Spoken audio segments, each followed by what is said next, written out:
Welcome back to part 2 of Next on the Tee. We're not done yet. Coming up, more stories, more insight, and more reasons to love this game. Let's dive right back in. Part 2 starts now, right here on Next on the Tee, where golf legends live and your game gets better. Hey, Next on the Tee Nation, thank you so much for coming back and pressing play on part 2 of this week's show, featuring my conversations with Kip Henley and Aaron Waltz. Now, you guys know Kip. We talked a little bit about this in the intro of the main show, but this is a guy who has been a fantastic caddy out on tour for many years. Been on the bags for some legends like Vijay Singh, Brian Gay, Boo Weekley, Stewart Cink, just to name a few. And a guy who, in my opinion, should be in the Tennessee Sports Hall of Fame because he's won everything you could win in the state of Tennessee. I went down the list of that a little earlier on in the beginning of the first part of this show, and now you'll hear it when I do his introduction. But look, this guy's earned the right to be in there. What's keeping him out? I cannot imagine. Anyway, we get into a lot of wonderful topics with Kip. He's a fantastic storyteller.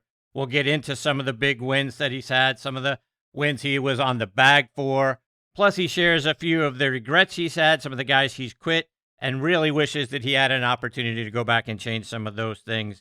But look, Kip is just a wonderful human being, one of my all-time favorite guests. This is the 6th time I've had the privilege of getting to spend some time with him.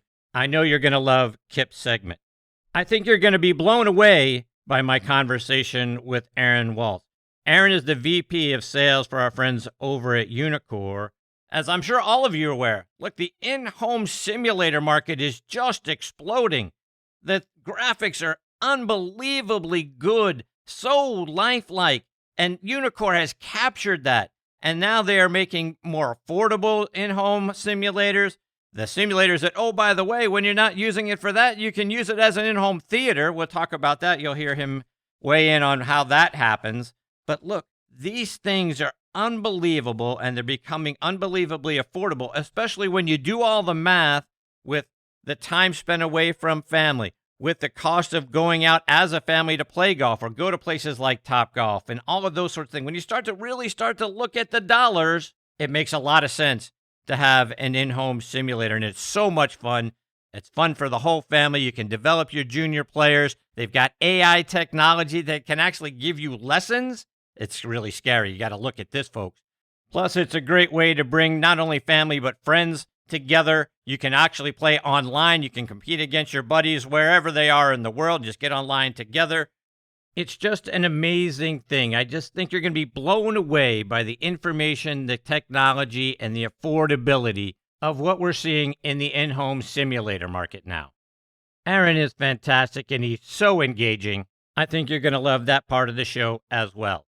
So as always, I can't thank you enough for coming back, making Next on the Tee a part of your regular golf content. So sit back, relax, let us take your mind off everything else going on in your life for the next hour or so.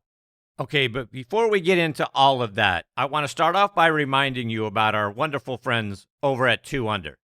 2 Under men's performance briefs are the unofficial underwear of the PGA, Ryder Cup, and President's Cup teams, and are sold in over 3,000 golf pro shops and golf specialty retailers nationwide.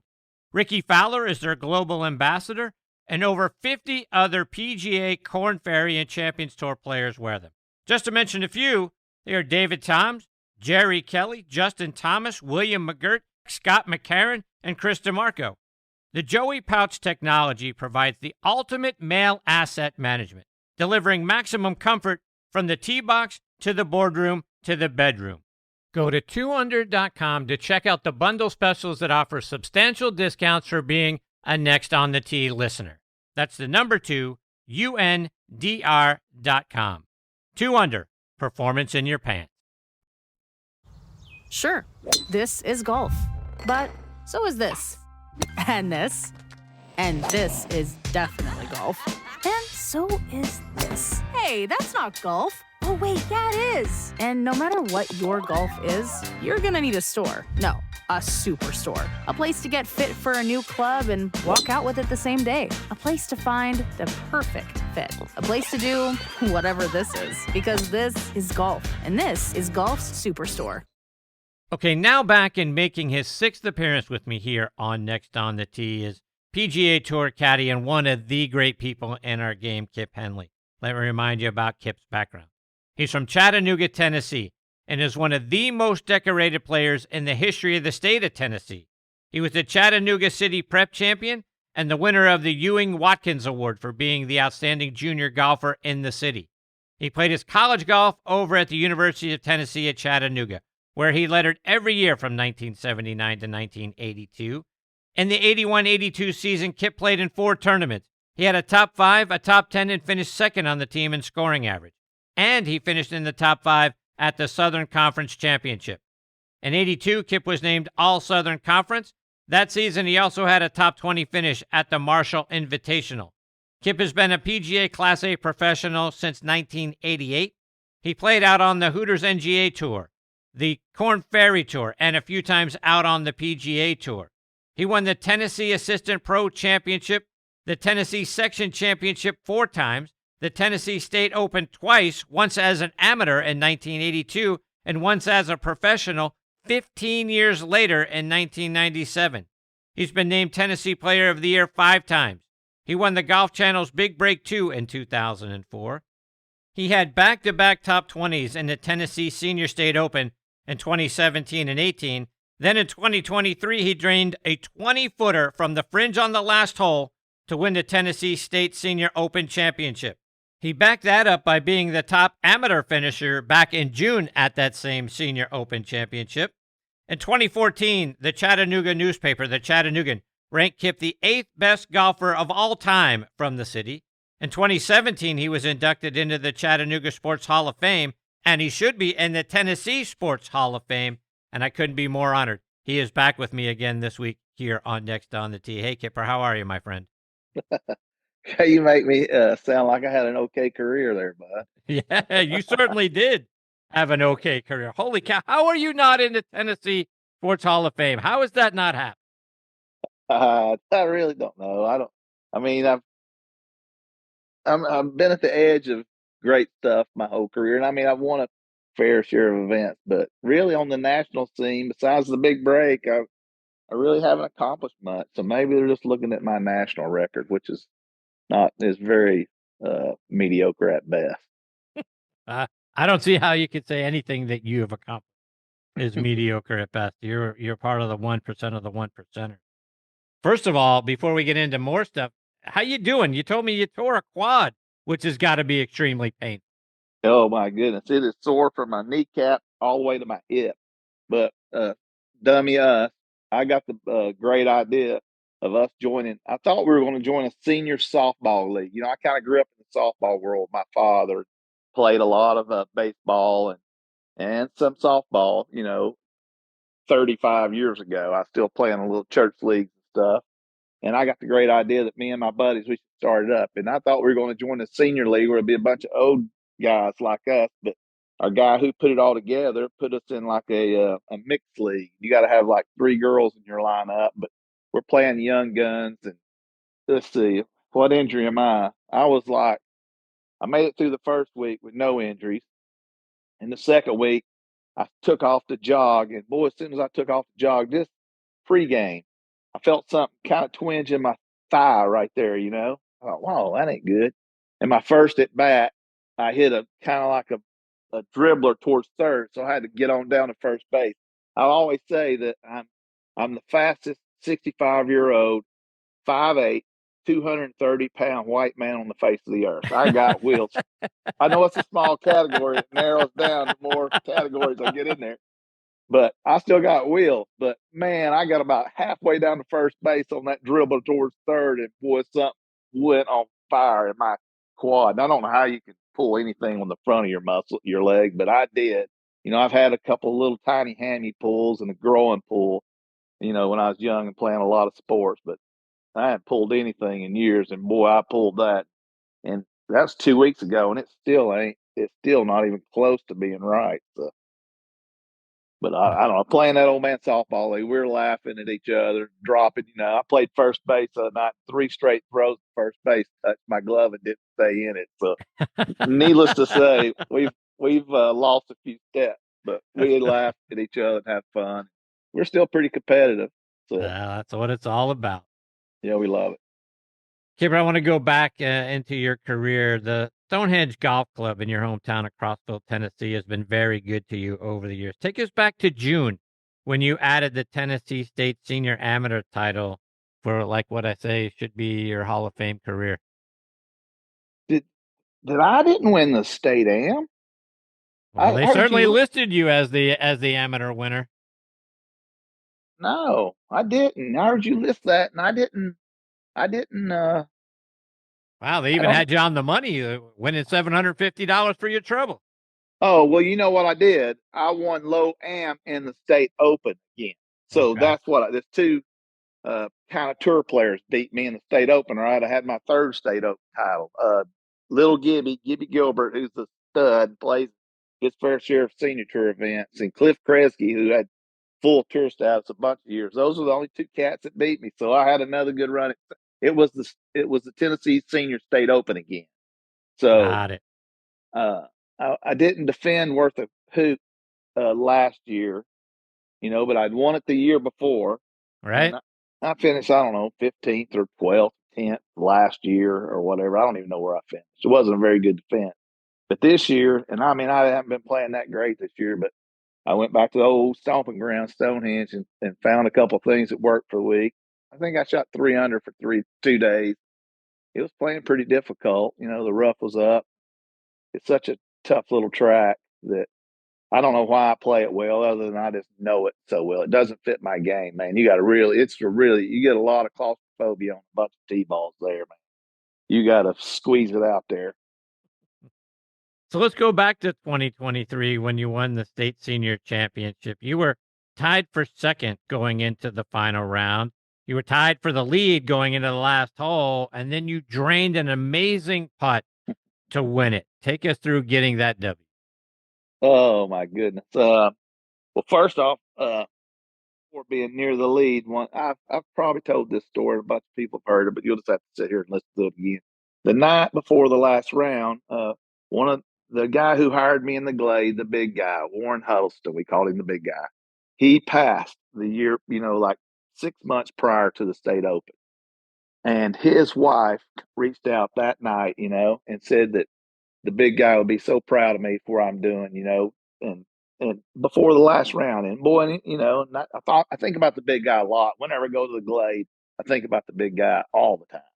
And he was a little bit on my brain. For her to reach out that night, it kind of touched me a little bit, and I decided I'm going to go out there tomorrow and not be nervous. So I'm going to go play a good round of golf for the big guy.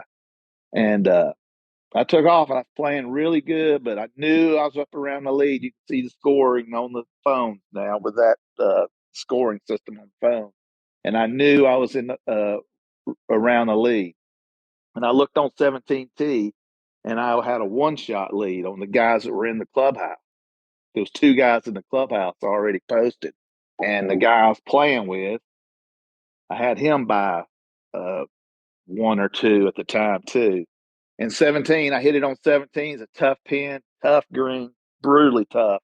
And I had it like a 20-footer up the hill, and I left it about 3.5, 4 feet short, and absolutely threw up all over myself on that putt to stay one ahead. And man, I was feeling the heat. So I tapped in for my bogey. So now I'm tied for the lead, and now my heart's in my throat. I'm nervous. I know I'm throwing up. I get on 18T. We got a little bit of a way, and I said to myself, I gave myself a talk to. I said, I am not going to let this happen. I've let it happen a bunch of times in my career, throw up at the end. I've got it done a few times, but I've thrown a few away from being just, and I said, I'm not doing that. I said, I'm not getting I said, I am birding, and 18 is a bear of a hole.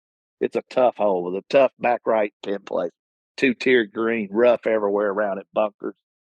And I told myself before I hit that T-ball, I said, I am not letting these guys get me in a playoff. I am winning this golf tournament. And I hit I squeezed I can't remember if I hit a rescue or 3-wood and got it on down there pretty close. I had an 8-iron in there and hit a beautiful shot. Kind of got a little unlucky and it skipped through into the back fringe. And then, of course, it was never going to be a chip, even if I could chip worth of crap. I have the chip yips now. I can't hardly chip for nothing anymore.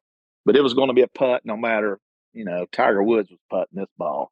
It was just maybe a foot in the fringe, and it was nice grass. And I read it, and I hit the putt out there, and I'd overread it.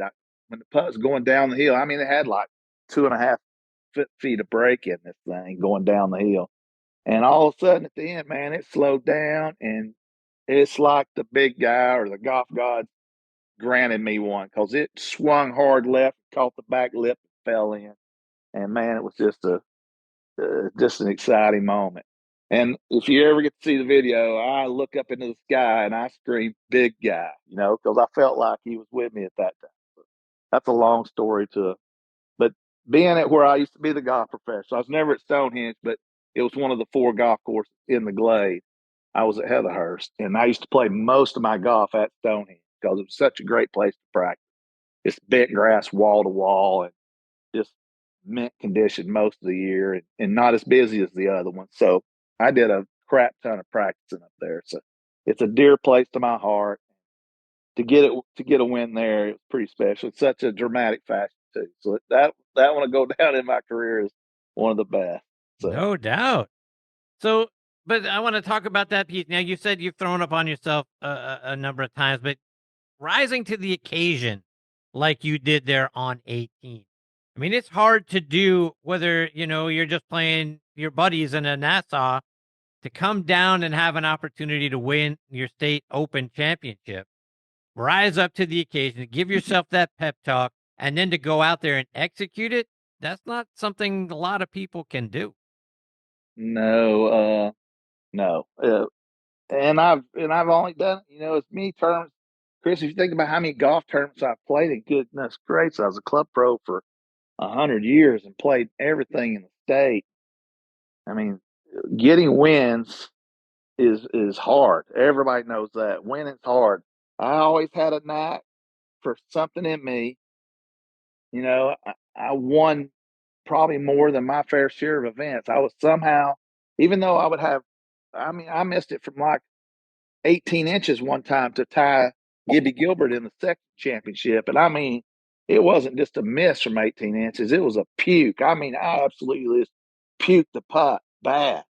And so I know what it's like to fail. And the game of golf is that way, I've always said for every one good thing that comes your way in a game of golf, 10 terrible things come at you first. It's a game of hard knocks, and boy, you got to be resilient to get it done, and for years to get it done. And I've kept myself kind of healthy, even though I'm fat. I've kept myself healthy with this caddying and everything. So I still get it out there pretty far for an old fat guy too.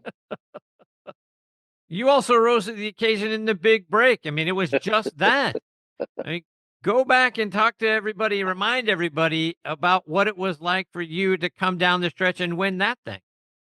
I mean, what an amazing 11 days that was. They filmed the whole thing. And if you're a golf nut and you go back to the big break days and you watched our episode, Big Break 2, our series, you know that it was, I hate that. It's not because I won it. It's just because the way it was set up. It was in its infancy, and the game. It was just a better show in those days. It was about guys trying to make it, and then they ended up bringing celebrities on, and it kind of lost. And they strung it out. Good Lord, there's like 14 big breaks or something like that, I think. But a lot of, there's a handful of tour players come through that show. But on Big Break 2, man, it was it. Big Break 1 exploded onto the Golf Channel I started watching about halfway through, and I mean, the golf nut had something to tie. That's in the days of what was that show the great show where everybody got eliminated each night? What was the name of that show that started that? Oh shoot. Talking about Survivor, those kinds of. Survivor. Yes, that was golf Survivor, and Survivor was at full power then too, and so they kind of spun off Survivor and gave us a golf Survivor. So the golf nuts followed our big break too like crazy. So it kind of put me on the golf map where I wasn't. And prior to that, I was kind of on the golf map in Tennessee for playing in the state events all my career, but I wasn't nothing on the national scene whatsoever until that, and that kind of put me in the national spotlight for a little while. I had my 15 minutes, but what an amazing 11 days! They filmed the whole thing in 11 days, and I won it on my birthday, July 19th, out in the desert in Las Vegas, and then bring it out. The final show didn't air till December 6th, so I had to set on that, all knowing that I had won that, and we couldn't talk. We had a confidentiality contract, so I couldn't talk about it to anyone, no one. And my wife was the only person that knew. My kids didn't know. No one knew. My brother didn't know. None of my brothers and sisters knew. And my mom and dad didn't know. So they were having watch parties, things for it. It was just a special 5 or 6 months there, and to get it done and was pretty cool. Kip, I want to dip back into your caddy days because we've all watched great players lose big leads in tournaments. You were on the bag when Brian Gay won at Harbortown in 2009. He did so by 10 strokes, but he started out that final round only up by 3, but then went out and started birdie eagle to increase it to 6. How did you keep Brian locked in and focused so he didn't go into like the prevent defense mode and let it all slip away? Well, he had won the year before. He had won Mayakoba for his first win in 08. He had won that tournament by 3 shots, And even though Brian Gay had been a tour player for 8 years when I signed on, he had no win. He was an accomplished player in college stuff, and he was all SEC and won. He won a ton of stuff in college, and he won every level he was ever on, juniors, high school, seniors. He won at every level he was ever on, not seniors. I mean, senior in high school and then college. But once he got to the tour, he didn't win. And I don't know. I was obviously I can't. The guy was on tour for 8 years before I signed on, so it had nothing to do with me. But I think me having a little bit more of a winning mentality and stuff, he would get so mad at me. I would talk to him about winning every day. In fact, I'll tell you a quick story. It was like our 3rd event together, and we rode into the parking lot, and I was in the car with him. And I knew the golf course a little bit. I can't remember where it was at, but I remember saying the words, "Man, this place is perfect. This thing fits you." I said, "You can win this week." And he said to me, "There you go again." I said, "What?" He goes, "There you go again, talking about winning. It's only Tuesday. We don't talk about winning." I go, "Well, you need to fire me today." I said, "Because all I'm going to talk about winning, And it took us a year to get a W, but man, I tell him every day, every single day, hey, we're practicing to win. We're coming in this thing to win. We're going to win. You're going to win. If we do this, we practice, we do the process, we'll win, win, win, win." And he ended up finally getting a win. Then we got 2 in that next year. The first one was Hilton Head, and like I said, you said he won by 10, but I think you said we started the last day with 3-shot lead or 4-shot lead. I can't remember what it was. 3 shots. 3 shots. But he was so on top. The golf gods were shining on us. We kept getting a couple of breaks here and there. I noticed, and some great up and downs to keep rounds going. And I knew he was completely on top of his game. And we already had a win the year before. And I remember telling him on the way to the first tee, I said, "Dude, you stick to your process and commit all day." I said, "They're never beating you today, bud." I said, "Well, you'll win this thing by 8 shots today." I said, "If you just play with committed golf, it's all it'll take." And I talk about winning, going to the tee. But then once you're on the golf course, then you stop the winning talk, Then you're 100% process then. And you're all about staying in the moment, not letting him get ahead, not letting him get behind. But he had a brilliant golf mind. I'm not taking any credit for what Brian Gay did on the tour. I was just happened to be with him. but he won that thing by 10 shots. And then, so his first win was by 3, his second win was by 10. And then, like 2 months later, he won Memphis, the FedEx, where they just finished this week. He won that one by 5. His first 3 wins were 3 shots, 10 shots, 5 shots. I bet that's a record. But we had a good career, and we had 1 or 2 breakups in there. Once over money, I was dumb, and then another time he got injured, just wasn't playing anything. I did maybe the dumbest thing I'd ever done in my caddy career, and I quit him to go to work for Vijay because Brian Gay just wasn't playing anything, and I didn't know how green my grass was when I had Brian Gay. I really felt like I would get bags. Vijay had wanted me then, and I just thought, as soon as I finish VJ, then I'll get someone else and go on and on and on. And I didn't realize how green my grass was with Brian Gay. So, the players are guilty of that too. They fire caddies a lot, thinking they see a caddy do a good job. Think, well, if I had that guy, I'd win more. And then they get rid of the guy who they had success with. It's a finicky thing out there, The brain will play tricks on you. But I left BG as a very dumb decision. So let's talk about changing of caddies, because we've seen guys like Colin Morikawa. I think he's on his 5th caddy now for this season. I mean, at some point, Kip, and I know it's easier, because you're looking at it from the perspective of a caddy, but at some point, don't you have to doesn't the player have to look at themselves and go, you know what? It's not the clubs, it's not the ball, it's not the caddy, it's me. I've got to commit, or I've got to do something different with the way I'm playing or how I'm viewing things. I can't just keep throwing away equipment and caddies and think that's going to solve my problem. There's a lot of truth to that. That was one thing. Brian Gay was always so good. That's one of the reasons I stayed with him so long. He always took ownership of his game. He never blamed me for his mistakes. I blamed me up for a lot of his mistakes, but he never blamed me for his mistakes. And so he took ownership of his game. But there's most of those guys on the PGA Tour do not take ownership. And Jack Nicklaus, he didn't take ownership. He always said it was something else. It's always his caddy's fault. It's always somebody else's fault. And that's the way some great brains work, and it keeps them from taken away from their inside, So I get it. And if I would have been a tour player, unless I just smoked them every year, I would probably switch caddies here and there too. And the golf fans now, because of social media, they think, oh, what's up with these caddy changes, Kip? I got this thing on Twitter, on X. People say, man, what is it with all the caddy changes? And I go, it's no different than it's ever been. It's always been caddy changes, but because of social media, you guys get to find out about it, And for my Twitter career, that's the one thing I've been too honest, I mean, I never cross the bro code with my player and say anything, negative about my players or anything, but I was honest. I would get on Twitter, hey, I got fired today, and I don't blame him or whatever it is.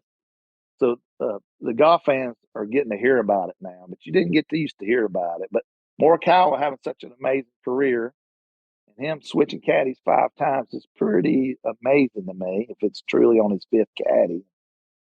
You never know. You don't know what caused it. His caddy that he had so much success with, JJ, is one of my dear friends in life, and he's a brilliant golfer. The guy can really go. And who knows what put the wedge in between them, and he thought maybe the grass would be greener on the other side. And, he's had some success anyway, not like he had then, but he still had plenty of success. So who knows what caused the breakup? You don't know. It's a finicky thing. The caddy player thing is as fragile as a bird. I would think if I were a young guy that was coming out onto the Corn Ferry Tour, just getting my feet wet on the PGA Tour, you'd be the perfect caddy. A guy who's got a world of experience playing at high levels, who's been in the pressure situation, that you would be the kind of guy that could take a young player aside and teach them how to win, how to get over the hump, how to prepare, how to go out there and have a strategy and a game plan. You seem like the perfect kind of guy that could do that sort of thing. I'm surprised that there aren't more guys, young guys, knocking down your. Well, my father, growing up, if I ever said anything positive about myself, he'd slap you. He wouldn't let you say cocky stuff. I don't want to be cocky, but the truth is, you're 100% correct. I could 100% help anybody get better at the game. It's all I know in life. I don't know nothing about nothing. I know a little bit about being a father and a husband, but I don't know nothing about anything. But I know golf, and I know I could help someone win. But I think, I quit. I've been with Heath Slocum for a year, and about 40 or 50 days ago, because his status was so limited, I quit him, and I hated to do it. He's a dear friend in life, and he'll always be a dear friend of mine. But we weren't exactly killing it, We weren't doing terrible, but I felt like he was underachieving. He knew he was kind of underachieving, and his status was so limited, he wasn't getting in anything. So I made the decision 40 days ago, hey, bud, let's part ways, and I don't think I'm doing you any good, and I just need to get more work. And I hate it, but let's break up, kind of part ways. And he agreed, and it's fine. He was cool with it. He's my dear friend in life. He's never going to be mad at me. And so I quit him, hoping once I quit him, someone would see, well, Kip is unattached, so maybe they'll come and get me. Well, the phone hadn't rang one time. So me and the wife, we're at a crossroads in my career, Chris. And, maybe I've gotten too old. Maybe I'm just too fat. I don't know. And maybe my Twitter presence is too much for some guys, or maybe I talk too much. I don't know what it is, but the phone is quit ringing. So, yes, I could 100% make a guy better at the game of golf. I hate to say something cocky like that, but I know I can. And I've been doing I've been doing a little teaching around home, and I'm probably going to start to go that direction. In fact, Thursday I'm helping a good friend, old high school friend of mine. I used to play basketball against Gary Partridge, and he's coach at Baylor School here in Chattanooga, which is an amazing private high school. It used to be an all boys private school. Chattanooga has two of the most amazing schools in the country in private education, with Macaulay and Baylor. Ted Turner went to Macaulay, and there's a crap ton of people graduated from Baylor. In fact, Harris English and Yeager played on the same high school team there at Baylor. And they've had and I'm going to, I guess he'll call me an assistant coach. I'm going to start helping Gary, and it's just for pennies. It's not much money involved, but it kind of gets my foot in the door with a cool program, and I'm helping him starting Thursday. So a little bit here. I'll probably be more helping his JV team and help develop some talent. I enjoy teaching the game. I love helping people and seeing them get better. And I've been helping a few friends around home since I've been home so much. So that's probably where God's leading me at this point. I don't know where it is, but that's probably the direction I'm heading. We'll see. I'd say if some solid player called me in the next week or two, then I would have to tell Gary that I'm going again. I got to follow this and make some money and try to, provide. So I'm at a true crossroads right now, and man, it's weighing on me. I've been really kind of worried about it. So I don't know what I'm going to do. I'm a 65-year-old man standing here with my pants down around my ankles, not knowing what to do. It's kind of a tough spot. I'm still a happy boy. Got a beautiful wife, beautiful kids, beautiful grandkids. I mean, I'm the happiest guy on the face of the earth, but things are, I can't afford not to go to work. I haven't put away enough money, so I got to provide. So I'm at a crossroads.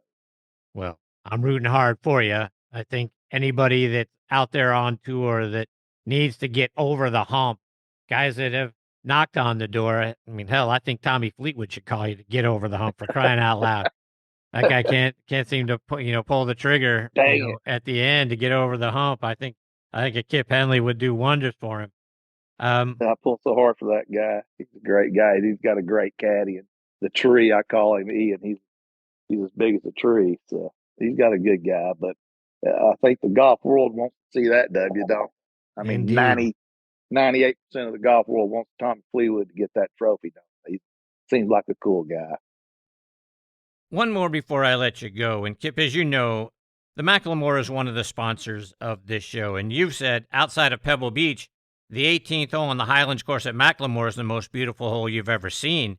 Have you been back up there to not only play that Highlands course, but also to check out the new one, the Keep? Well, we played the Highlands about 2 weeks ago. Went up there, me and 3 buddies. Had a great day. We haven't played the Keep yet.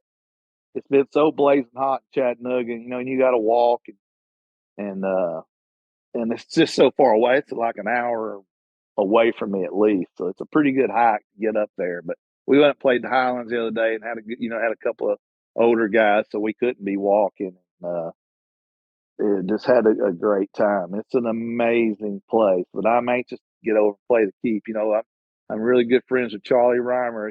He's a dear friend, has been as sweet as pie to me and has begged me to come up there and play it, but just hasn't worked out yet. So I'm going to get up there and play it soon. But what an amazing place. And that new hotel, goodness gracious. They're going to make a go of that. If you're looking for a golf destination, I can't imagine going somewhere cooler than that.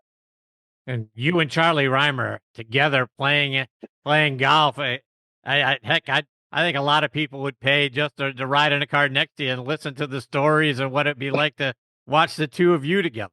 There ain't enough microphones in the room for me and Charlie if we were in there together. But I think him and I, he realized that, we weren't close as he was growing up. He was already became a tour player, but he might have heard of my name, in circles because of being from Chattanooga. He grew up playing the honors and stuff. And he was just an amazing player and went straight out on the tour and made his way. And he's such a gifted talker and storyteller. He's an amazing storyteller. But we're cut from the same cloth. And if I'd have been in Chattanooga where I was a club pro instead of Crossville, we would have been tight because me and him, we just love to be, to talk to each other. We tell the exact same kind of stories the way we tell them, and they're telling with that country redneck twang about us. Kip, before I let you go, remind our listeners how they can stay up to date with all the things that you're out there doing, whether it's online or it's on social media. Well, mostly I'm on Twitter. That's my that's where I have my biggest presence. But boy, I sure have been looking into this YouTube thing since I've had the time away. And if I was a little bit more techie, I'd be diving into that a million miles an hour. I need somebody to come to me that understands the tech world a little bit. I still think there's room for me in that world. Those YouTube guys, man, they're killing it in the world. The Barstool, yeah, they had their influencer thing, and they didn't, as far as I know, they didn't even consider me, and which kind of hurt my feelings a little bit. I felt like I was one of the grandfathers of social media with Twitter, and golf. And like 10 years ago, I had a girl tell me, Kip, you should be on YouTube. And I went, I'm not fooling with that. But that was a bad decision. I should have, because those cats have really, they've once COVID came around, those guys, man, they blew up and they've added to the game of golf. It's here to stay. It ain't going nowhere. YouTube golf, it's a big arena. And I think there's still room for me in that. And I might lean towards that way a little bit too and get a little bit more presence on that social media. So we'll see, Chris. But mostly just Twitter. And it's at Kip Henley, I think, what it is. I'm not even sure. It is. Kip, you're the best, my friend. Like I say, I firmly believe that you belong in the Tennessee Sports Hall of Fame. I don't understand how you're not already in it. I don't know what more a guy could do in and around the state. How many more wins? I'm scratching my head. You've won everything there is to win. I don't understand what they're waiting for. The national scene's kind of might be the whole of my career. But if they base it on a state career, they don't let me in, it's going to be hard for some boys to get in there because I've been around a long time and knocking heads with them a long time. But I sure do appreciate you being a great friend and a good advocate. So, Uncle Kip, you've always been my biggest fan, bud, and I appreciate you. Thank you for having me on again. Absolutely. Kip, all the best to you and your family. Rooting hard for you. Hopefully we get an update from you in the very near future of something great happening for you, because you deserve it. You're one of the great people in this world, and I can't imagine how the golf gods and the sports gods could be shining brightly on Kip Henley and making things happen. But you'll be in my prayers that God shines a light on you, because it deserves to be. I'm a blessed boy, and I appreciate you, bud. Peace and love. Practice hard. There you go. Take care, Kip. All the best to you and your family. We'll catch up soon. You too, friend. Bye. See you, Kipper. That is the great Kip Henley, folks. They just don't come better than that guy. And how he isn't on a bag, how somebody is allowing that guy to sit on the couch and not be on the bag with them is a huge head scratcher, just right up there with how the Tennessee Sports Hall of Fame hasn't inducted this guy. I mean, there just literally is nothing else in the state of Tennessee that he hasn't won, that he could win, that would put him over the top. I mean, for crying out loud, Tennessee Assistant Pro Champion, Tennessee Section Champion 4 times, Tennessee State Open Champion twice, did it once as an amateur, then came back as a professional and did it in 97, been named the Tennessee Player of the Year 5 times, then the big break stuff and the Tennessee Senior State Open Champion, and then was like he said, he was the top-ranked amateur this past year. So I don't get it. He definitely deserves to be in that Hall of Fame. And look, if you're a young guy or a young girl and you are just coming out onto any of the professional tours, or you're trying to get over the hump, how would you not reach out to Kip Henley? A guy who's experienced everything, been on the bag out there for many tour players. I mean, it's not just Brian Gay. He mentioned Vijay Singh as a bag that he was on Vijay's bag a couple of times, I believe, at the Masters. He was on the bag for Austin Cook, Boo Weekley, William McGirt, and other guys. I mean, this is a guy that can get you to where you want to go. He knows the golf swing. He knows the game. He knows pressure. He just is a person that you would want to have on your back, and he's fun to be around.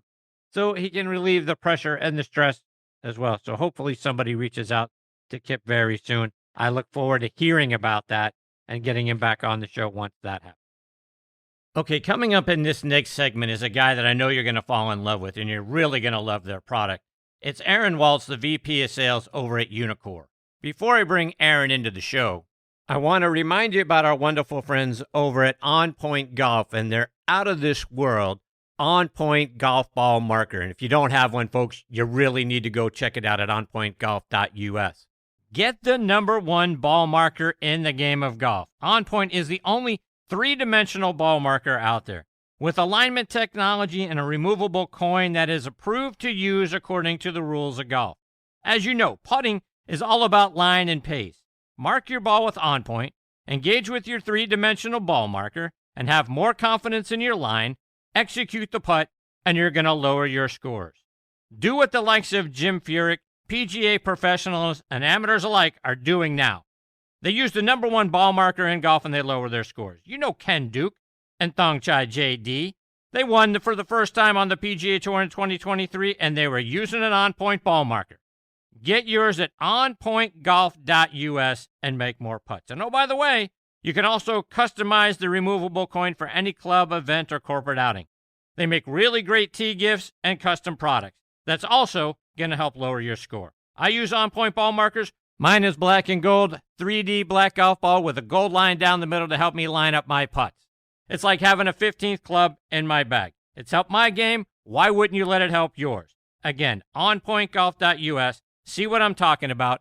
Order yours today. I also want to remind you about our wonderful friends over at Squares Golf. So Nick here. What if there was a golf shoe embraced by hundreds of thousands of golfers, celebrated for its stability, comfort and distance? What if this shoe earned the title of most technologically advanced golf shoe by Sports Illustrated? And what if the company behind that shoe spent the last year perfecting a brand new category of golf footwear? Well, the what if is here. Introducing the all-new Pro S2 LT by Squares, a new class all of its own, the perfect blend of lightweight comfort and stable performance. You'll notice the difference. Change your shoes, change your game. Squares. Okay, now next on the tee with me is Aaron Waltz. Aaron is the VP of Sales for our friends over at Uneekor. You've heard me talking about how brilliant their launch monitors and simulators are for years with our friend Greg Sabella. Greg has now moved over to their even roll putter side of the business. Prior to joining Uneekor, Aaron worked for TrackMan for 3.5 years. Prior to that, he spent nearly 10 years at Ferris State University up in Big Rapids, Michigan, as the director for their PGA golf management program. And going all the way back to the early part of the 2000s, he was the head golf professional at Sylvania Country Club in Sylvania, Ohio, which is just outside of Toledo. And I'm excited. I get to spend some time with him this week here on Next on the Tee. Hey, Aaron, thanks for coming on the show. Hey, great to be here. Thanks so much for having me. So, Aaron, like I said, Greg Sabella was a wonderful friend of this show for several years. For our listeners who may not have been with us last time when Greg was a part of the show, remind everybody about who Uneekor is and the great things that you guys are doing. Sure. Uneekor is an amazing launch monitor company that's been in the U.S. market for the past 6 years and internationally for almost 18 years. And we bring some of the best technology in the marketplace for golf simulation at one of the best price points available. And since Greg and I have been with the company, we've taken it another direction, not only as a launch monitor company, but also as a simulator company to provide the entire turnkey solution for, home users and also commercial properties. Let's expand on all of that, Aaron, because the in-home simulator market right now is all the rage. People are setting them up in their basements, in their garages, even in their spare bedrooms. They're not only great for helping us improve our games and practicing indoors, but they are bringing families together to spend more time with one another playing golf-related games. They're bringing friends together to play, not only in person, but also online from anywhere in the world, so you can compete against them wherever they might be. Talk about how in-home simulators are becoming the new neighborhood barbecues and ways for friends and families to get together and spend more time with one another.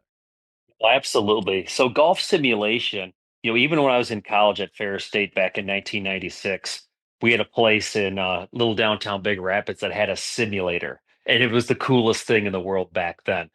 But it really wasn't real. It was just something that you could go, you could hit golf balls. We'd have a little bit more of a social engagement, but it wasn't close to being real golf.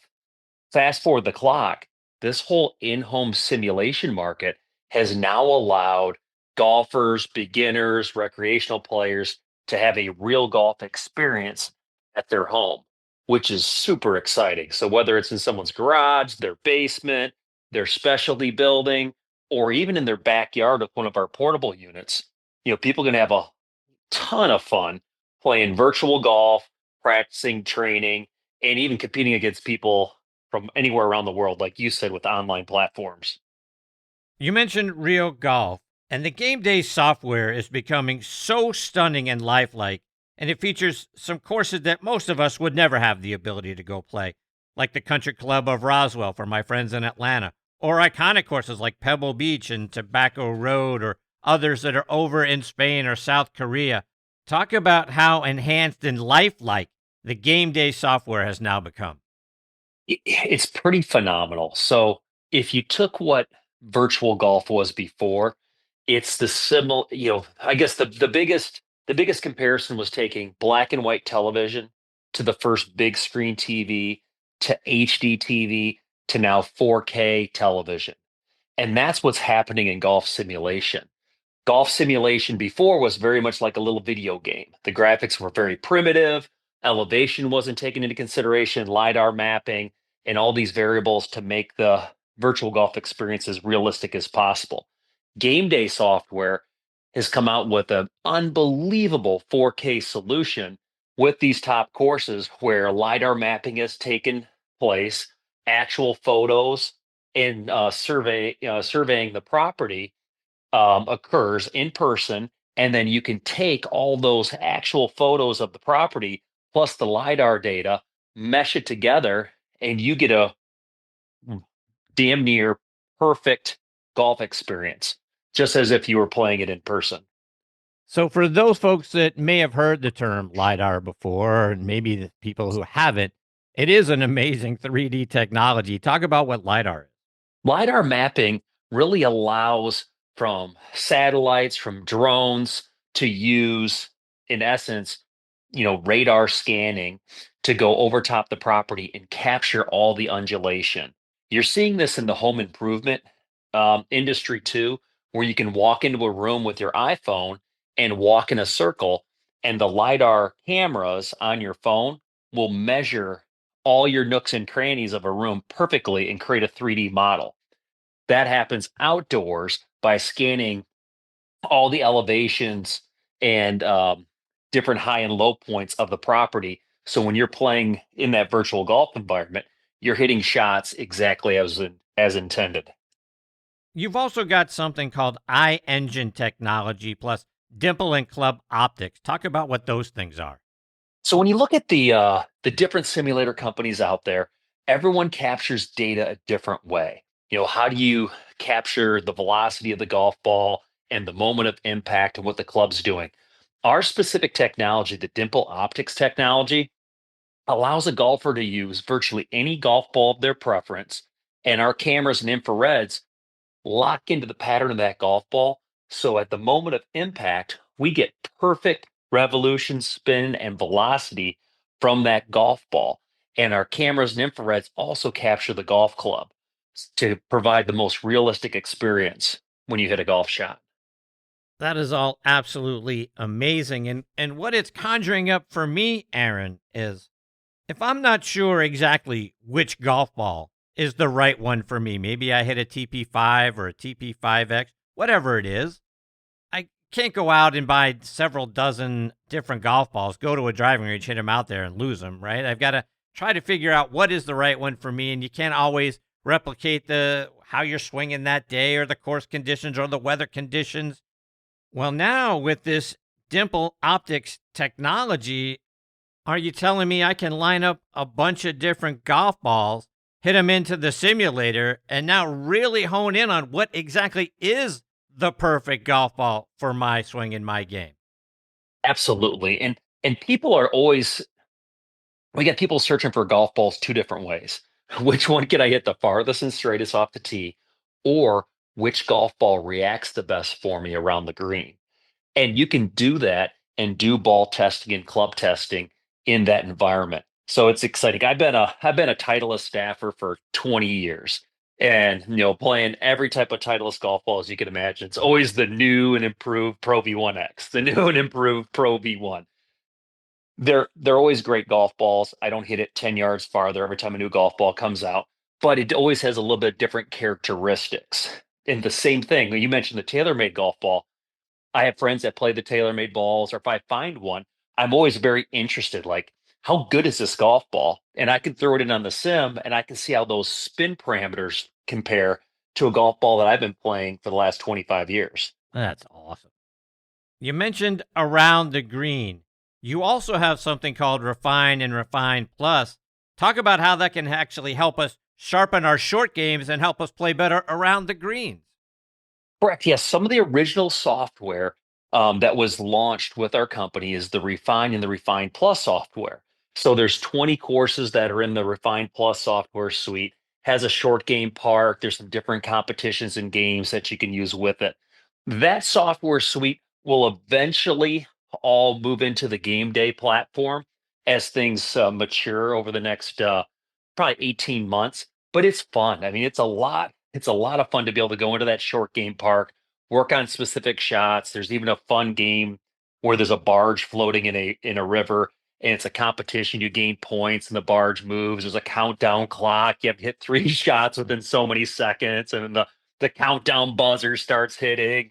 We were playing that one New Year's in my garage, and we had a bunch of 10 to 12-year-olds, and they're all beginning golfers. And it was so funny because when the shot clock would hit the last 10 seconds, just watching these kids panic trying to hit shots on this barge was absolutely hilarious. So, of course, there were some adult beverages involved. So all of us parents watching the kids just, because some of them they could swing and miss, so it didn't register it as a shot, which was good. And then they were trying to, hit the ball on the barge, and then of course, the buzzers are going off as it ends. But the whole idea is great fun, interaction. You brought up the whole family scenario where, for many people, it's hard to dedicate 6 hours to Right. drive to the golf course, play, get done afterwards, maybe a little bit of socializing, and then come back. Where now, if you've got a busy family and kids and other travel sports and things like that, or just life's busy, you can have a great golf experience in 30 minutes, an hour, hour and a half, or maybe it is 2 or 3 hours at your house, but you're spending time with your family instead of away from your family. Yeah, so I think that's the great thing about what this package brings, Aaron, is the idea that, we hear the phrase all the time, right, about growing the game. Well, here's an opportunity to grow the game, introduce it to your kids, and you're not spending those 6 hours away from half of your family or all of your family. What you're actually doing is getting them interested in the game. So whether you're starting out playing on some of these sims and then you transition as a family to go playing the game, right? Now it's, that 6 hours isn't so bad because you're all together and the game grows that way. I think this is a fantastic thing that people aren't aware enough of what good it is doing within our game to grow it. You nailed it. Great example with my family. I've got two daughters. My oldest daughter plays college soccer. She's going to be a senior. And then my youngest was a freshman last year in high school. All three of them, they're three sport athletes competitively, plus they know how to play golf. Well, last year, my daughter Emily and six of her soccer friends decided to go try out for the golf team. And it was funny. She goes, "Yeah, Dad, I'm gonna play golf in high school." I said, "Interesting." She goes, "Yeah." She goes, "I probably need some new equipment, right?" She had one of these, entry level sets. I'm like, "Yeah." I said, "Are you really?" I said, "You really want to do this?" She said, "Yeah." So I called my Titleist rep. I'm like, "All right, let's load it up." And she's so funny. She's like, "Yeah, Daddy, like, we play Titleist stuff, right?" I'm like, "Yes, we play Titleist stuff." So I get her all loaded up. And I've never forced my kids to play golf as a golf pro. I've taught them the game, but I've wanted them to want to play, right? Yeah. Well, with I have a simulator at my house, and her and her friends would come over, and it was really fun. Well, fast forward the clock, she learned how to play on the simulator, and she earned a varsity letter and was able to go to states with the team last year as a freshman. Wow. And That's she never had played a fantastic. competitive round of golf before. It was phenomenal. And now she says to me, she goes, "Daddy, I'm not gonna play soccer in college. I'm playing golf." There you go. How See, about that? that's awesome. That's what I'm talking about. You introduce the game to them in a way that it is fun, and they get to do the things like you saying, hit the ball onto the barge and all that kind of stuff. It gets the fun and excitement kind of stirred up, and then you never know where that can lead. And look where it led for your daughter. That's a wonderful success story. Absolutely. And if she decides to play college golf or not, that's really up to her. But this is a game that she'll carry with her the rest of her life. My oldest daughter did her finance internship this past year, and her owner said the same thing. "Can you play golf?" She said, "Yes." He goes, "Good, because we do entertaining on the golf course." Right? That's where a lot of business gets done, right? That's where you get to know people, you build relationships and that sort of thing. But it all starts you having a good time with your family, introducing them the game, and then it just grows and spreads from there. Absolutely. Because if it's not fun or if it's difficult, and that's where it's a little golf outdoors initially is very demoralizing. You go to a driving range and you've got this huge driving range. People are watching, and as a beginner, you're going to miss the golf ball or only hit it a couple feet, and it's not it's not a whole lot of fun. Indoors, if you miss a golf shot, you don't have to look at it. It goes away right away. Or you add in one of the interactive games or one of the putt putt games or something like that. So you instantly are engaged in having fun with it.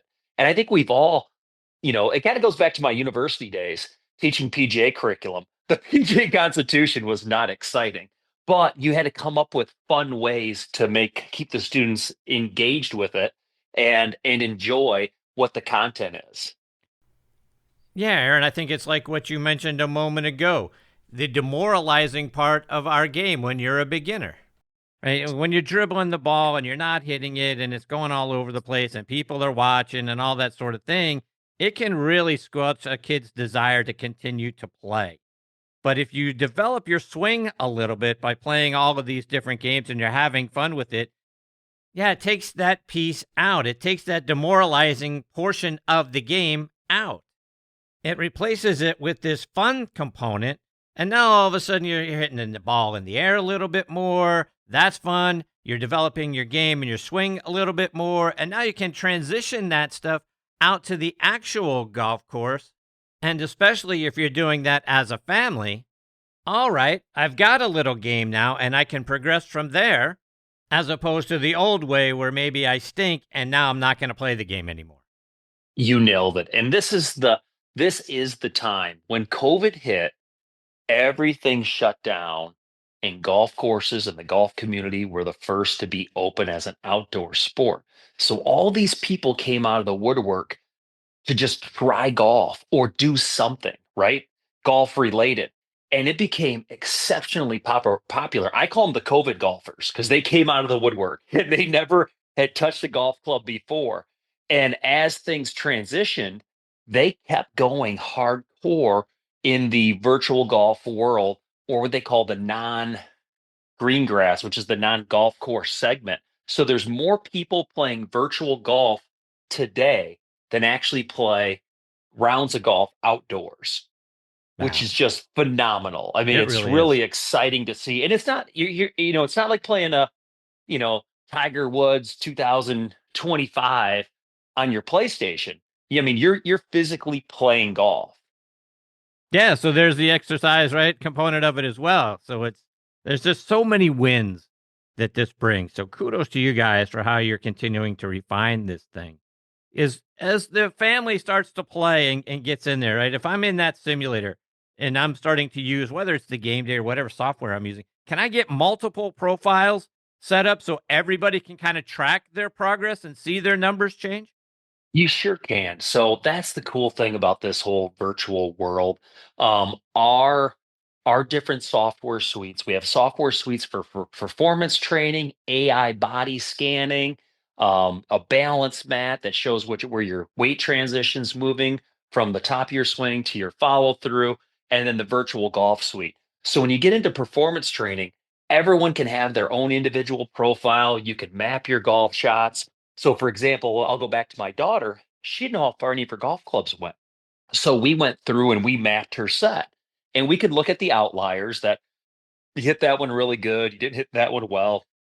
Let's start to look at what those average distances are. So when she went out to play golf, she was right there. We just talked about that this morning on her way to golf practice.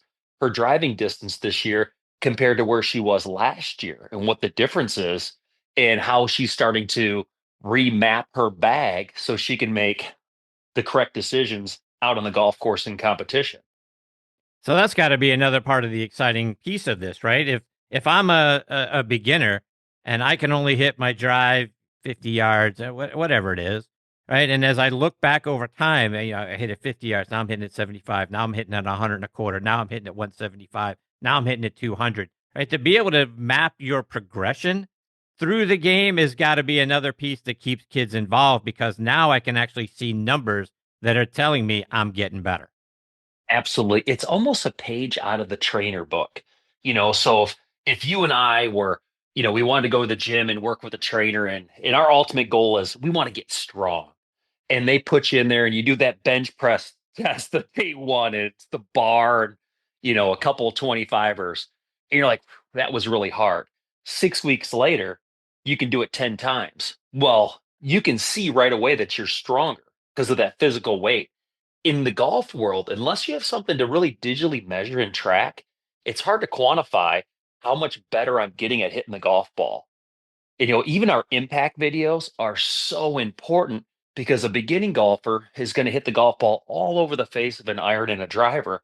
But as they refine their game, they're closer to the sweet spot and they can see exactly where they're hitting that golf ball and feel the difference as they're seeing the positive numbers. You mentioned AI a moment ago, and you guys have an AI trainer component that looks amazing and a little scary as well. It looks like a way to have a virtual coach right there in the room with us. Talk about what the AI trainer can do. Sure. Well, there's a couple components to AI, and some people use the word AI as a marketing tool, and other people actually use AI as a means to improve things. We use AI as a means to help you improve your golf swing and golf game. So it's a two-camera setup that's proprietary to our software. It interfaces with every golf swing you hit if you have the cameras. When you hit a shot, it measures specific body positions through 8 parts during the golf swing, from setup to follow through, and then it scores each of the 8 positions, and you get a very good, a good, or a poor, like is if you failed the position. So within those 8 steps, you can go back through and see what positions you passed or which positions you may have failed.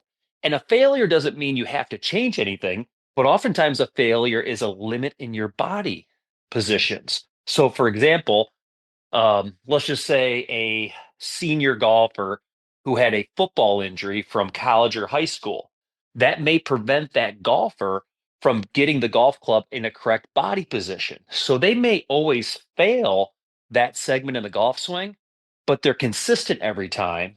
And it shows where that failure is, and it gives you an end score at the end. So it's a non emotional approach to seeing where your body position is during the golf swing. Within each segment, you can then drill down and it'll show you the failure with an illustration, and then it'll give you just a couple little bit of tips. There's no video analysis, like, videos that pop out and say, here's a mini golf lesson, but it does all the hard and heavy lifting for you. It auto telestrates. It puts in an awesome, a swing tracer in there, but it's a super valuable tool for the golfer that really wants to work on their game and get better. Aaron, just a couple more before I let you go. And I saw that you guys have added Akshay Bhatia to your growing list of brand ambassadors since the last time I spoke with Greg. Talk about the other players on tour. Who are those brand ambassadors that are now a part of your team? Sure. So when you look at the players on tour, it's exciting. So Cameron Champ's been with us, I want to say pretty much from day one, but just a great human. A multiple time winner on the tour. He had a injury, I think, a year and a half ago that took him off tour for almost a full year as he rehabilitated. But just a phenomenal athlete. You'll see him with ball speed. He's one of the hardest swingers out there on tour. And then his father and his foundation that they have in California and what they do for youth is just absolutely phenomenal. Just a great human and an awesome ambassador for us. Bo Hostler, we brought Bo on, I think, about a year and a half ago. Same thing. He's been really close to the winner's circle over the past couple years. So he's one of those players. There's so many great players on tour, but he's one of those that's just, it's not if, it's going to be a when. So he's always right there. He's in contention. Again, just another great athlete. And then, a few of our female players. So Lily she's the one that you see in the commercials all the time. Very accomplished player. And then we have some of our international players that some people may not know in the US market yet that are, moving on to the LPGA tour, that are very successful in Korea. So Aaron, as we look out into the future, can you give us a peek under the tent? I'm not asking you to give away any trade secrets or anything like that, but some of the cool things that you guys are working on that may come out onto the market, whether it's later this year or maybe something you guys are looking to introduce at the PGA Merchandise Show in January? Sure. Well, I think, a couple of the really important things that when you look at the virtual golf segment, it means something different for everybody. So for some people, it's, I want to have fun. Other people, it's competition. So the game day platform has laid the foundation work for online competition. So it gives us the ability to, and it's kind of a teaser. When you turn on game day right now, there's a little bit of a league and tournament tab that's grayed out. Those are some cool things that are happening in the background. So to have the ability for people of all skill levels to compete against each other around the world is pretty cool. So all that's in development. If it was, if they took every one of my ideas, we'd probably have to hire, 400 more developers. But if you could think of how fun would it be to have daily, closest to the pin contest and like little mini games that it could be short distances, it doesn't matter. And then, give away cool prizes, whether it's out of our swag closet or if you want to do some different type of competitions. I love to compete, and I think at the heart, most people do too. So if you can, as people build their profile and online handicap, you can then put people in different divisions so they're competing against other people in the same ability level. It's pretty cool stuff. Yeah, it is. All right, so let's recap. So tell me about the whole package that I need to order and have in my house that is going to make my buddies completely jealous of me. Well, if you really want to be the envy of your friends, your neighborhood, and the world, you install one of our custom sims. So this is where our team can come in, and assuming you have the correct space, we can come in and help you choose one of about 150 colors or textiles for your wall covering, custom ceiling protection, turf with an inlaid hitting area, putting cups, the cameras, launch monitor, computer station, touch screens, everything you need to have the most amazing experience in the world. And those packages for us, we could talk dollars and cents, but it's usually 38 to $45,000 for a complete custom system, which is awesome. Or many customers just don't have, or residents don't have the kind of space. So in their garage or in a different spot in their home, they can do one of our kit setups. So then they can decide how big their space is and be able to do a DIY setup with one of our simulator kits and the launch monitor of their choice, and then decide what grade of projector and computer and things like that they want to power their system. And then you're into that, let's call it that 12 to 20,000 range, somewhere in there. So it's still, it's a luxury item, a golf simulator at the end of the day, but it's becoming more and more affordable Yeah, as the so years go on. yeah, kind of like what we've been alluding to throughout this whole conversation is, what's it worth to you to be able to spend that fun time with your family and your friends, right? And developing that kind of recreational activity, having that time together, getting something that, the kids are going to want to then grow up and play the sport. And then, like I say, it's kind of a way to, it's a little different spin on the neighborhood barbecue where you're having your friends over and now you're doing something a little bit different, maybe an adult beverage or two. Maybe there's some chicken wings involved, but you're out there and you're having fun. And then the opportunity for the folks that aren't close by, right? Your buddies that might live in a state or two away or a whole continent away, you can still play and compete against one another virtually. All of that together seems like it's a pretty good package. It really is. And on course availability is really difficult these days. There's certain markets where there's just not that many golf courses for the number of golfers. Or if you want to join a private country club in a mid-level market, a private country club may cost you 50,000 to join and 10 or 15,000 a year just to maintain that. So really the price of putting in, a home simulator is more and more affordable for those that traditionally were joining a nice private club.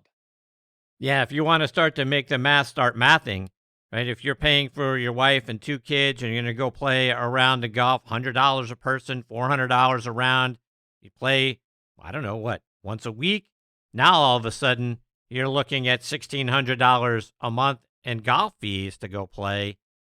You start factoring in time at the range because once a week isn't going to get your son or daughter to the level they need to get at. They're going to need to play more. You're going to need to get out to the range more. And suddenly you start adding all of that up. It starts to make a lot more sense to have an in-house simulator. It really does. And then some of our customers, depending upon how their space is, you stream TV on it too. So you buy a 4K projector to go with your golf simulator, and you get a beautiful image, and you can put a Sonos system on there. And the next thing you know, you're watching videos. Or people that have younger kids, they can do different things with the system. So it's not just a golf simulator. You can stream TV, sports. If you want to play video games on it, you Oh, can play now you're video talking. games. Absolutely. I had a customer who was he was retired and he loved to bird hunt. Well, he actually had a bird hunting simulator that he could load into his gaming computer and he would shoot Oh, pheasant. my. Yeah, with I couldn't believe it. I mean, I'm like, this is unbelievable. He's like, oh my gosh, this is the greatest thing ever. My golf simulator, and you know, I can pheasant hunt also Wow. in my golf simulator. So that's how wide this is.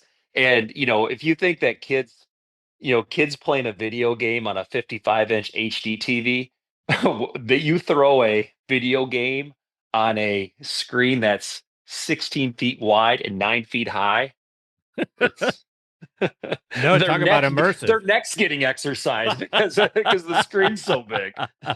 Yeah, now I'm watching the Steeler games on Sunday. You kidding me? This is awesome. And I do that. If I'm working out in my garage, I'll fire up the sim and I'll be streaming something in the sim while I'm in there. So when the Masters is on, I've got Masters Yes. streaming on Hulu. I'm hitting golf balls. I mean, it is, life is good. Life is a lot better when you have a golf simulator in your house, I must say. Indeed. Aaron, before I let you go, remind our listeners, how can they stay up to date with all the great things that you guys are out there doing, whether it's online or it's on social media? Yeah, absolutely. Be sure to, visit our website at uneekor.com and all of our social platforms. So whether it's LinkedIn, which we have a lot of our business solutions on there for people that are looking to invest in this market segment, Facebook, Instagram, across the board, you can always see some of our exciting things happen. Follow, all the traditional avenues.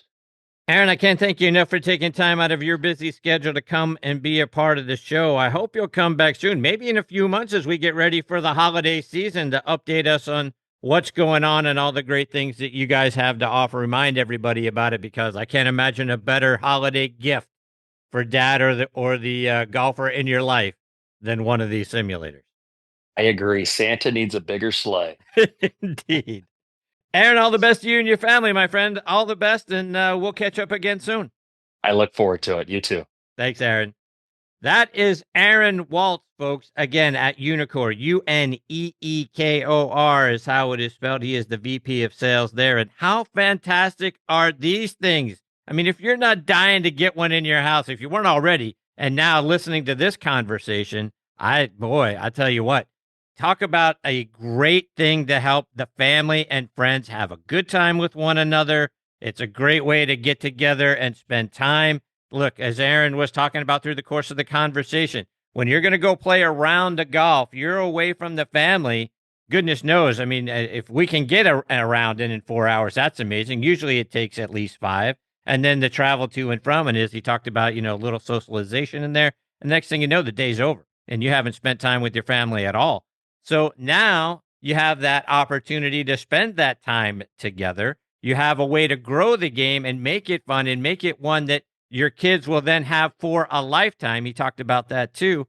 So you have all of that, right? And then you have the AI trainer component that can help your game get better. You have the way to track and all the data that comes with the simulator. So you have all of that to be able to see as you progress. You have a way to test out all the different golf balls. How many times have we said to ourselves, I kind of like this golf ball and I'd love to be able to try all the different ones and hit many shots, but what are you going to do? You're going to go buy a couple of dozen of each one of those golf balls and go out to the driving range and hit them out there so you don't have those anymore? Are you going to trust that when you're playing this round that it's exactly the same as when you're playing another round with another golf ball? Now you have a way to figure that out. And then you marry all of that with a way to stream things. Like I can watch the Masters on this thing. I can watch the NFL Sunday Ticket on this thing. I can see my Steelers every Sunday on this screen. How do you lose in all of that? It's absolutely fantastic. Again, Uneekor, Uneekor. Go out there and check them out online. We'll try to get Aaron back on the show as we get closer to the holidays, because we probably all need just a little more nudge to get that thing done for the golfer in your life. We'll catch up with him again soon. All right, my friends, it is time for me to put a bow on this extremely fun edition of Next on the Tee. I hope you really enjoyed these 4 guys. My sincere thanks again to Bruce Devlin, Ron Cyrak, Kip Henley, and Aaron Waltz for joining me this week. Scheduled to join me next week are our resident director of instruction, Tom Patchy, will be back, as will a mutual good friend of ours, Frank Darby. Both of those guys are from New York and spent a long time in the Mets section. I'm going to do a little crossover between the two of them, because we're going to dive deeply into the Ryder Cup and Bethpage Black. Then in part 2, I'll be joined by the founder of Squares Golf, Bob Winskowitz. And Bob is an outstanding individual, knows so much about ground forces and what can help us gain distance by just changing our shoes. We've talked about some really sneaky things that can help us play better out there. We've talked about some sunglasses that are outstanding from the guys over at John Doe Sports. And now we're going to talk about Squares golf shoes. And look, there's a reason why Nick Faldo bought a piece of the company the minute he tried those golf shoes. So Bob's an outstanding individual. Like I say, he knows so much. He is so much fun as well. So looking forward to having him back as part of the show. And I hope you'll come back and be a part of it with us. I want to thank our friends again over at the Pittsburgh Tribune-Review for hosting this show on their site. For coverage of everything going on in Western Pennsylvania, including your favorite sports, go to triblive.com. And then you're going to find the sports section tab. If you click on that, you're going to see the most recent episode of the show front and center for you on the homepage of the sports section. If you click on Sports and then Podcast Network, then click on the Next on the T logo. Many of the most recent episodes are going to be right there for you front and center on that tab. So I hope you'll check it out and subscribe to triblive.com and the Pittsburgh Tribune-Review. You can also find this show over on Good Pods, Apple Podcasts, Spotify, Amazon Music, golfnewsnet.com. Pretty much anywhere you get your golf content, you're going to find this show on there as well. And a huge thank you, as always, to the great folks over at Good Pods for making this show one of their recommended podcasts. So please download their free app and stream your favorite podcast right there on your favorite device. But most of all, like I say each and every week, my biggest thanks go out to each and every one of you for being the greatest supporters in the history of podcasts. I appreciate each and every one of you so very much. Until next week, hit 'em straight, my friends. Thanks for joining Chris again this week on Next on the Tee. We hope you enjoyed the conversations as much as we did. Please share the show with your golf buddies and be sure to follow it on TribLive or your favorite podcast app so you never miss an episode. Thanks for pressing play and being part of the journey. We'll see you next week, right here, where the best minds in golf share their stories.